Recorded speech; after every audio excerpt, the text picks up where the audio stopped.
Mesdames, Messieurs, bonjour et bienvenue à ce Flash Info orienté Gabon sur Canal 7, la chaîne panafricaine. Nous ouvrons ce Flash Info avec la conférence de presse donnée ce vendredi dans les locaux de l'École normale supérieure de Libreville par le président du syndicat national des enseignants et chercheurs, Jean-Rémy Yama. Le président s'est insurgé des injustices dont sont victimes certains enseignants du supérieur ces derniers mois. Selon lui, ces derniers n'ont pas perçu leur salaire du mois de mai écoulé. Marielle Biogou. Le président du syndicat national des enseignants et chercheurs du Gabon, Jean-Rémy Yama, a tenu une conférence de presse ce vendredi à l'École normale supérieure de Libreville.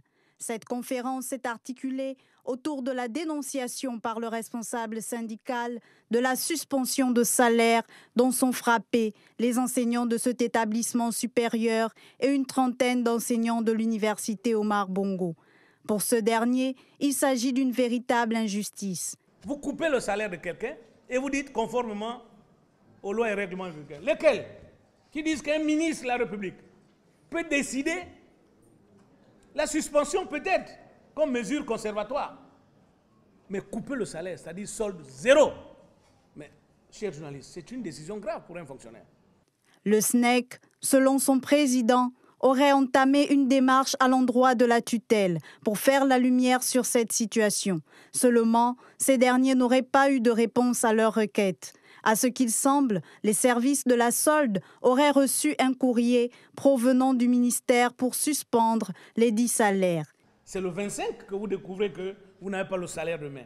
Et quand vous poussez la réflexion et vos investigations, vous découvrez que non, la solde ne vous a pas payé parce que elle a reçu un courrier demandant de vous couper le salaire. Une situation qu'il faudrait prendre néanmoins avec beaucoup de recul, puisque de notre côté, nous n'avons pas pu rencontrer les responsables de l'enseignement supérieur. Après l'éducation nationale, place aujourd'hui à l'enseignement supérieur qui menace, en cas de non-paiement de salaire, d'entrer en grève dès la semaine prochaine. Nous continuons ce Flash Info avec cette actualité en bref et en images. L'ONG Brainforest organise du 4 au 8 juin en cours une campagne de sensibilisation dans les établissements primaires et secondaires de la capitale gabonaise sur les enjeux du développement durable. Cette action s'inscrit dans le cadre de la semaine de l'environnement et vise, selon les responsables de Brainforest, à informer la jeunesse des problèmes environnementaux actuels et à leur donner des outils conséquents pour affronter les problèmes futurs. La première étape de cette campagne a permis aux élèves de l'Institut Immaculée Conception de Libreville d'appréhender la préservation de la faune, de la flore et du développement durable. Depuis plus d'1 an, l'hôpital psychiatrique de Mélène à Libreville est en grève. Les praticiens réclament la réhabilitation des services sanitaires ainsi que des meilleures conditions de travail. Cette grève est la première du genre observée depuis sa création en 1982 et un désarroi aussi bien pour le personnel de santé que pour les malades. Le compte-rendu de Léa Atsam. Depuis 17 mois, l'hôpital psychiatrique de Mélène est fermé. Plusieurs problématiques se sont relevées au grand jour au sein de l'unique structure psychiatrique du pays. Déjà plus d'une année que le personnel de santé est en grève en raison de plusieurs insuffisances constatées dans ce service public de santé. Les choses pourraient s'améliorer, mais les agents attendent des efforts supplémentaires du gouvernement. Le réel problème, les gouvernants connaissent ce qui se passe en psychiatrie.